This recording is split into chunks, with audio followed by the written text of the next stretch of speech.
کہ رسول اللہ صلی اللہ علیہ وسلم نے فرمایا قیامت کے دن نوح علیہ السلام کو لایا جائے گا اور ان سے پوچھا جائے گا کیا تم نے اللہ کا پیغام پہنچا دیا تھا؟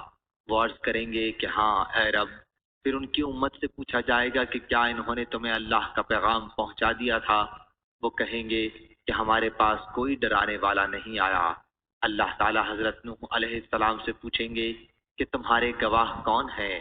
نوح علیہ السلام عرض کریں گے کہ محمد صلی اللہ علیہ وسلم اور ان کی امت۔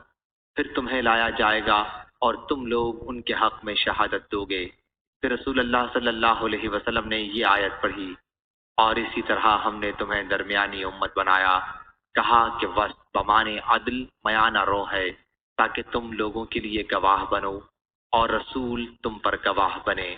اسحاق بن منصور سے جعفر بن عون نے روایت کیا، کہا ہم سے عامش نے بیان کیا، ان سے ابو صالح نے، ان سے ابو سعید خدری رضی اللہ عنہ نے، اور ان سے نبی کریم صلی اللہ علیہ وسلم نے یہی حدیث بیان فرمائی۔